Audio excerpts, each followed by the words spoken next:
Are you dreaming of a perfect wedding? Be careful what you wish for.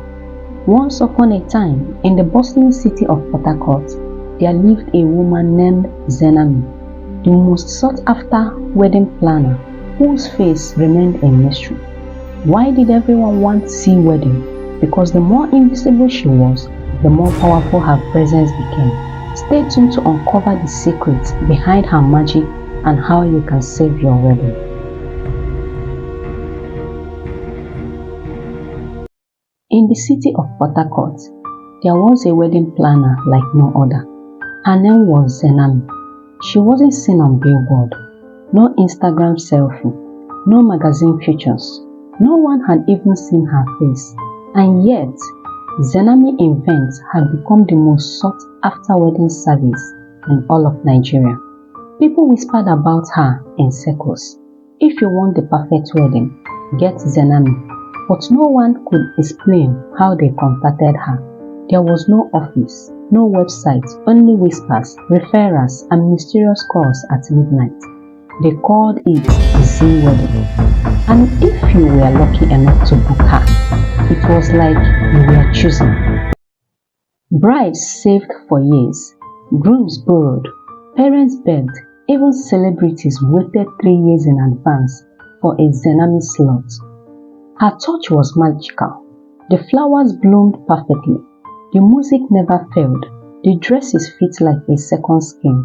And the weather, no matter how stormy, would clear the moment the vows were said. But no questions. No one asked questions. No one dared to. A young lady, Amaka, who is a wedding blogger, a freelance journalist, who has spent years writing about love stories, traditional ceremonies, and bridal trends. One day, she received an anonymous email. Investigate Zenami. She's not what she seems. Start with the Nzeku's anniversary, July 12. Amaka almost deleted it, thinking it was spam. But curiosity is a powerful thing. She typed Nzeku wedding tragedy into her search bar, and there it was.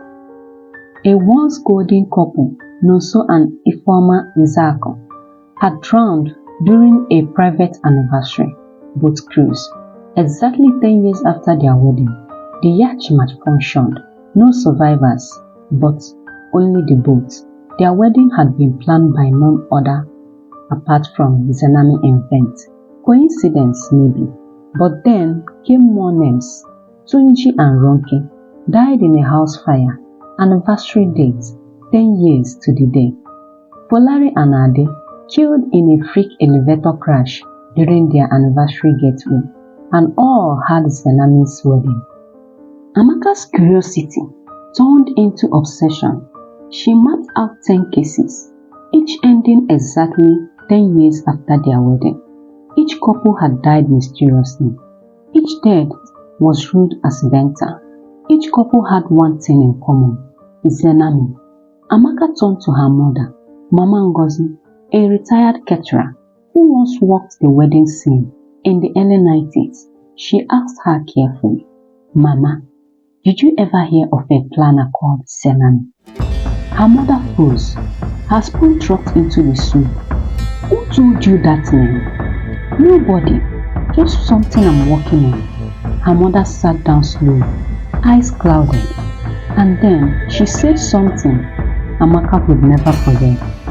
"Zenami is your aunt, my sister." The word blood. Her mother had never mentioned the sister. Her real name, Zinab Okoro. They had grown up in Enugu, born identical twins, but tragedy struck when their younger brother died in a fire. Zinab blamed their parents and vanished. She reappeared 10 years later, changed, cold, calculated, gifted in the art of events and illusions. She opened a wedding business and rumors followed. Mama Ngozi never spoke to her again. I thought she was gone, but if she's active, Amaka, you must stop this. Don't dig further. There are things you don't understand. But Amaka couldn't stop, not now. She had uncovered too much. Amaka tracked one of the few surviving grooms, Chuka Ede, whose wife died on their 10th anniversary. He had gone mad, living in isolation in a dusty compound in Asaba. When she approached him, he whispered, "She marked us. 10 years. That's all we were given." It was part of the gift. "What gift?" she asked. "The perfect day, for the perfect price." He pointed to a sealed photo album. Inside were pictures of wedding. Everything was flawless, but in the corner of every photo, hidden in shadows, mirrors, reflection, was a woman in black, always watching, always near. Was it Zenani? Amaka returns home shaking. That night, she receives a package at her door. No label, no sender. Inside, a wedding invitation, her name, a date, 10 years from today, and a note, "You've been chosen, your perfect day awaits." She calls her mother panicking. Mama Ngozi answers, her voice low, "I warned you. She's watching." She's watching. What does it mean? Why should she send me this? I'm not even engaged. Mama's voice cracked. You've stirred something ancient, Amaka. You didn't just investigate your aunt. You exposed her, and she doesn't like to be seen. The following days were filled with paranoia. Amaka saw a shadowy figure in reflection. Her dreams were haunted by wedding music, and every morning she woke to rose petals scattered at her door, just like those used in Zanami's wedding. Determined to end this once and for all, she returned to Enugu, to the family's abandoned ancestral compound where Zenami was born. There, in a hidden room behind the kitchen wall, Amaka found an old chest filled with items. Candles melted over wedding rings, guest books from couples long dead, a cracked mirror wrapped in a red thread, a dusty journal with Zenab's handwriting. Zenab had once been a powerful spiritualist, gifted with sight. After the tragic fire that killed their younger brother, blamed on a careless wedding caterer, Zenab sought power to control fate. She performed a forbidden ritual, a binding with a wedding deity from an ancient Ijaw legend known only as Okeneme, the spirit of celebration and sorrow. In exchange for a perfect wedding, she agreed to take something from each couple, their future. 10 years of joy, she wrote. Then sorrow must reclaim its balance. Every couple she served was bound.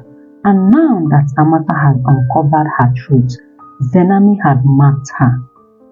That night, as the rain poured and thunder rolled over the rooftop, Amaka lit candles in a protective circle, reciting a reversal prayer she found in Zenab's journal, written in broken Igbo and Isan.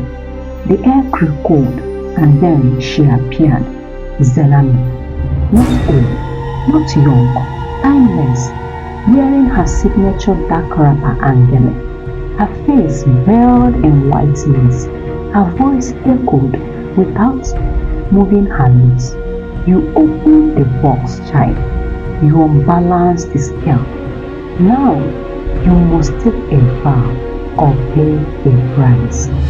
Amaka stood firm, holding a photo of the 10 lost couples and shouting, "No more! You cost pence now. I am your blood, but I'm not your shadow." The room erupted in wind. Flames flickered, the mirror cracked, and just like that, Zenami screamed, a sharp, ancient cry, and dissolved into a flurry of ash and red petals. By morning, the rain stopped. Amaka awoke in her grandmother's rocking chair. The chest was gone, the candles had burned out, and her phone buzzed. A news notification. Lost wedding planner Zenami declared dead. Clients, no longer traceable. Every article about her disappeared within hours. People began forgetting her name. Even Mama Ngozi couldn't recall her sister's face anymore. But Amaka remembered. She wrote everything down. She started a foundation in honor of the lost couples and vowed to protect future brides from spiritual manipulation, fake rituals, and unbalanced paths. In a world where weddings are dreams come true, be careful who you let plan yours. Some gifts come with curses, some vows are made with shadow. Not every beautiful bride walks away smiling.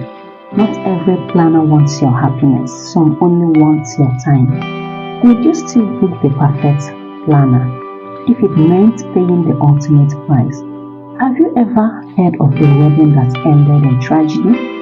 Drop your thoughts in the comments and tell us, would you like risk a Zimani wedding? Don't forget to like, subscribe and share this story to warn someone before they plan their perfect day.